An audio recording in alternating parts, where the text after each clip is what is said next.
The study of maths में आप सभी का स्वागत है। आज का वीडियो जो है क्लास 10 का प्रश्नावली जो पहला है वास्तविक संख्याएं, उस पर आधारित है। आज हम लोग ये जानेंगे कि वास्तविक संख्याएं के बारे में उसमें क्या क्या बातें दिया गया है और उसका पहले चैप्टर के पहले प्रश्नावली के बारे में विशेषताएं जो दी गई हैं वो क्या है। वास्तविक संख्याएं जो दिया गया है आपको पीछे वीडियो जो हमने बनाया है उनमें आप चाहें तो देख सकते हैं। उन वीडियो का लिंक जो है डिस्क्रिप्शन में दे दिया जाएगा, आप उनको पूरा देखकर इस वीडियो को देखिएगा। उम्मीद है कि सारी बात आपको ठीक से समझ में आएगा। तो देखिए ये क्या दिया है। पहले इसमें है कि वास्तविक संख्याएं के बारे में हम थोड़ा संक्षेप में परिचय बता दे रहे हैं। वास्तविक संख्या के बारे में कहता है कि जब परिमेय तथा अपरिमेय संख्याओं को मिलाने पर जो संख्या प्राप्त होगा उसे वास्तविक संख्याएं कहते हैं। जैसे मान लीजिए कि आपका 1/2 दिया गया है, 3/4 दिया गया है, रूट में जो है आपका 3 है, पाई है, माइनस अंडर रूट जो है आपका दिया गया है 3/2 है, 5/8 है।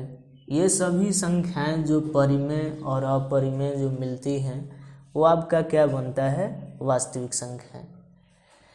ये भी जान लेना है, बताया गया है आप लोगों को कि अगर कोई पूछ रहा है कि 2 और 3 के बीच में कितनी वास्तविक संख्याएं हो सकता है, तो अगर 2 और 3 के बीच में वास्तविक संख्या पूछेगा तो 2 और 3 के बीच में अनगिनत वास्तविक संख्या होती है, यानी इन्फिनिटी वास्तविक संख्या होगा।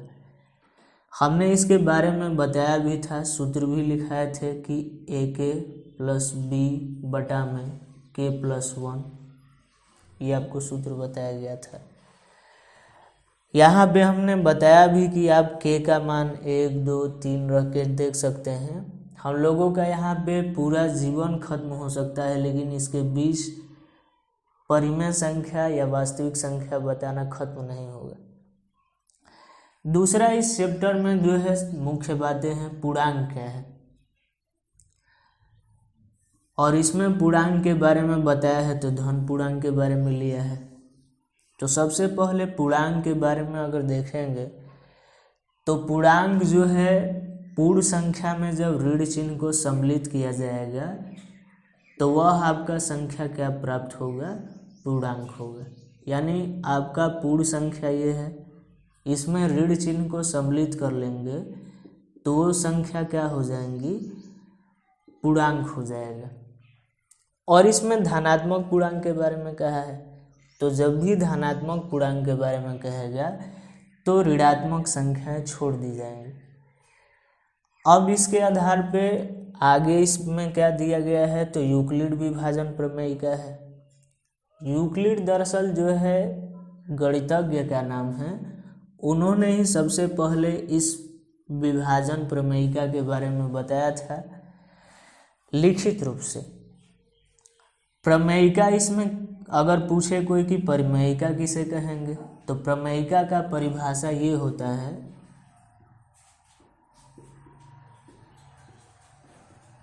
कि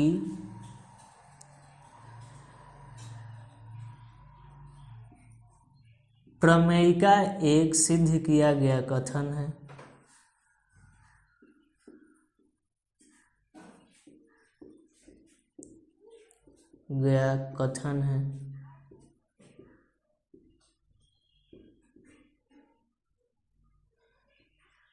जिसकी सहायता से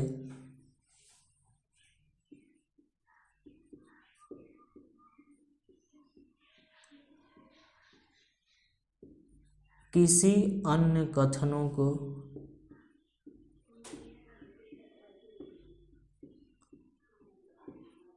सिद्ध किया जाता है।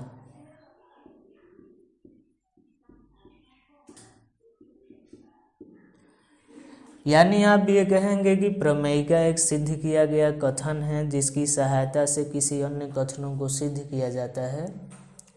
फिर इसके बारे में जो है, जैसे कि हम लोगों को भाग देने की प्रक्रिया में पूछेगा। भाग देने की प्रक्रिया में हम लोग जानते हैं कि भाग देने का क्रम तब तक नहीं छोड़ते हैं जब तक कि शेषफल 0 न हो जाए, और नहीं तो दूसरा वह भाजक से शेषफल क्या हो जाए, छोटा हो जाए। जब शेषफल भाजक से छोटा हो जाएगा तो का वहाँ पे भाग देने की प्रक्रिया बंद हो जाएगा। इसमें ये वाला जो बात दिया गया है, क्या दिया गया है, ये जो कहलाता है ये आपका भाज्य कहलाता है, ये भाजक कहलाता है। फिर ये भागफल, और ये जो प्राप्त होगा यहाँ पे वो शेषफल होता है। इस चैप्टर में भाजक को जो है b से व्यक्त किया है। भाजक को क्या किया है, b से। भाज्य को जो है a से। भागफल जो किया गया है वह q से, और शेषफल जो है r से। इसमें इन्होंने देखा है कि जब हम जैसे मान ले रहे हैं कि किसी संख्या दिया गया है 8 और उसमें जो है 4 से भाग देना है, तो 4 दूना कितना हो जाएगा, 8। 4 का पहाड़ा 2 बार पढ़ेंगे तो ये कितना आ जाएगा, 8 आ जाएगा, और ये घटने पे क्या आ जाएगा, 0। तो 4 यहाँ पे क्या है, भाजक है। 8 जो है क्या है, भाज्य है। ये भागफल है, और ये आपका क्या है, शेषफल। इसमें देखा ये जा रहा है कि आपका भाज्य जो दिया गया है, भाज्य बराबर भाजक इंटू भागफल प्लस शेषफल। ये भाजक और भागफल का गुणा और शेषफल जोड़ रहे हैं तो भाज्य के बराबर हो रहा है। भाज्य आपका दिया कितना है, 8। भाजक कितना है, 4। भागफल कितना है, 2। शेषफल आपका कितना आ गया है, 0। तो हमने इसे सिद्ध करने के लिए यानी साबित करने के लिए बातों को सहारा लिया है। 8 बराबर ये 4 दूना कितना होगा, 8, और 0 जुड़ेगा तो 8 ही होगा। तो हम देख रहे हैं कि भाज्य बराबर भाजक गुणे भागफल धन शेषफल, ये बातें क्या हो रहा है, बराबर हो रहा है। और इसे ही यूक्लिड ने प्रतिपादित किया, सिद्ध किया था। और इसी बात को जो है, जैसे कि इसमें आपके चैप्टर में अक्षरों से व्यक्त किया है, किस प्रकार से देखिए।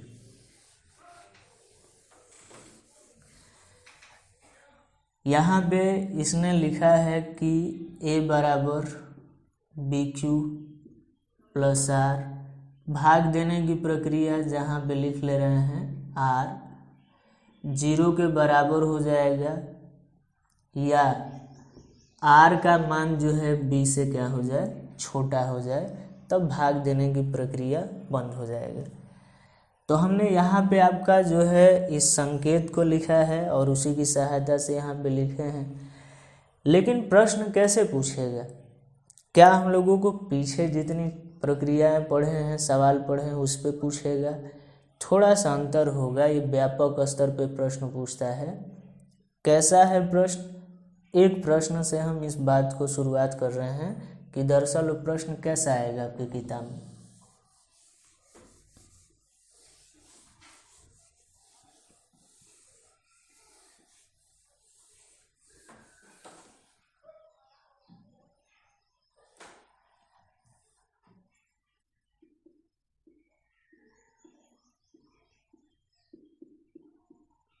दर्शाइए कि कोई भी धनात्मक समपूर्णांक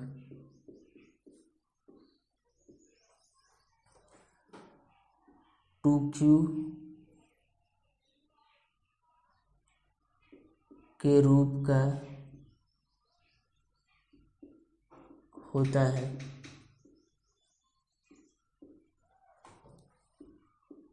तथा विषम पूर्णांक 2q+1 के रूप का होता है। इसमें ध्यान ये रखना है कि जब भी ऐसे प्रश्न दिए गए हों 2q दिया है या 3q दिया है तो आप यहाँ किसी संख्या को 2 से भाग दे रहे हैं तो शेषफल 2 आने की संभावना है। शेषफल या तो आ जाएगा आपका क्या 0 और नहीं तो 1। जब आप किसी संख्या को 3 से भाग दे रहे हो तो शेषफल क्या आ सकता है 0, 1 और नहीं तो 2। संख्या 4 से किसी में भाग दे रहे हो शेषफल 0, 1, 2, 3। इन सभी को देखने के बाद ये पता चल रहा है कि जब हम किसी संख्या से भाग दे रहे हैं तो उस संख्या से एक छोटा शेषफल प्राप्त होने की संभावना है। जैसे 0, 1, 3 से तो 0, 1 नहीं तो 2, 4 से करेंगे तो 0, 1, 2, 3 आएगा। इतनी संभावनाएं बन सकती हैं। और प्रश्न में जो आपका दिया गया है ये प्रश्न में कह रहा है कि आपका धनात्मक समपूर्णांक 2q और विषम पूर्णांक जो होगा 2q+1 के रूप का होगा। तो आप यूक्लिड विभाजन में देखेंगे तो आपको दिया गया है a बराबर bq+r। तो यहाँ b के जगह पे आपको प्रश्न में लग रहा है कि 2 दिया है 2q, यानी b का मान यहाँ कितना दे दिया है 2। लिखे कैसे? तो यहाँ लिख लेंगे माना a एवं b धनात्मक पूर्णांक हैं, धनात्मक पूर्णांक हैं, तब यूक्लिड विभाजन प्रमेयिका से आपको पता है कि ये बराबर क्या होता है bq+r, जहाँ r का मान 0 के बराबर होगा या 0 से बड़ा होगा और ये क्या होगा r का मान b से छोटा होगा। इसमें अगर तुलना करके देखेंगे तो देखिए हमने अभी बताया b का मान जो है यहाँ क्या दिया है 2 दिया गया है, और जब b का मान 2 दिया है तो b यहाँ पे क्या है भाजक है, और भाजक है तो आप यहाँ रख के देखिए 0 r ये 2। इसका मतलब b का मान 2 रखा गया है तो शेषफल क्या आने की संभावना है, या तो 0 आ जाएगा नहीं तो 1 आएगा। 3 होता तो 0, 1, 2 लिखते, 4 होता तो 0, 1, 2, 3 लिख लेते। तो शेषफल जो है यहाँ पे 0 और 1 आने की संभावना है। अब आप यूक्लिड विभाजन प्रमेय का प्रयोग करके देख रहे हैं तो आपका स्टेप पहला क्या हो जाएगा,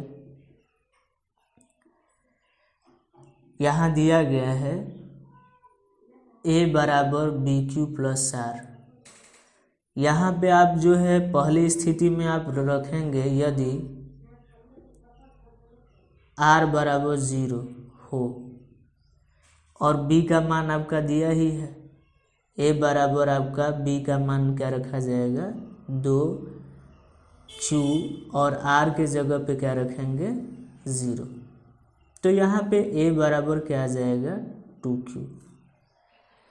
स्टेप नंबर दूसरा जो होगा क्या हो जाएगा, स्टेप दूसरा जो होगा यहाँ पे किया जाएगा यदि r बराबर क्या हो 1, तो r बराबर 1 होगा तो आपको यहाँ लिखना पड़ेगा a बराबर b के जगह पे हम क्या लिखेंगे 2q प्लस कितना हो जाएगा 1।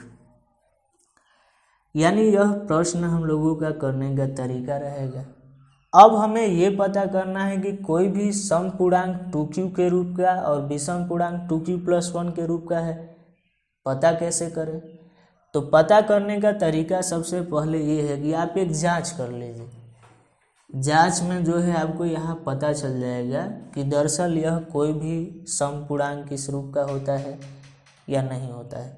तो हम एक जांच करके देख ले रहे हैं। यहाँ a बराबर आपका 2q दिया है, तो q के जगह पे हम यहाँ पे 1 2 3 ऐसे क्रमशः रख के देख रहे हैं। तो जब a बराबर यहाँ पे q का मान 1 रखेंगे तो 2 गुणे 1 कितना आ जाएगा 2। यहाँ पे q के जगह 2 रख के देखिए कितना आ जाएगा 4। यहाँ पे आप मान जो है 3 रख के देखिए, तो 3 रख के देखेंगे तो कितना आ जाएगा 6। तो हम देख रहे हैं कि यहाँ मान जो आया है 2 4 6 ये सभी के सभी क्या हैं सम है।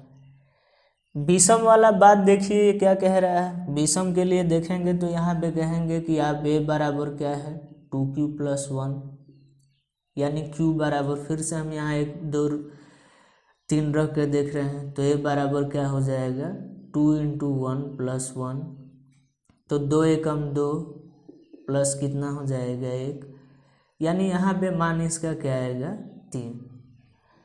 फिर यहाँ पे हम क्या रख लें, q के जगह पे 2 रख ले रहे हैं, तो 2 × 2 प्लस 1, 2 दूना 4 और 1 ये कितना हो जाएगा 5। फिर यहाँ 3 रख के देख ले रहे हैं तो 2 गुणे 3 प्लस 1, यानी यहाँ पे 2 3 6 प्लस 1 यानी कितना आ जाएगा 7। हम ये देख रहे हैं कि 3 5 7 ये क्या है विषम है, यानी इससे साबित हो रहा है कि a बराबर 2q जो है क्या है सम पूर्णांक है, और सम पूर्णांक किसी रूप का होता है। a बराबर 2q प्लस 1 ये क्या है विषम पूर्णांक है। इसी तरह से आपके चैप्टर में प्रश्नों का शुरुआत दिया है और करने का यही तरीका रहेगा। तो आप लोगों को यहाँ पे वीडियो देखने के बाद कमेंट्स में बताइएगा कि आपको कितना बातें समझ में आया है कितना नहीं। आगे से हम लोग इस पे जो है जो प्रश्नावली के प्रश्न हैं उन पे वीडियो बनाएंगे। मिलते हैं बहुत जल्दी ही। देखने के लिए बहुत बहुत धन्यवाद।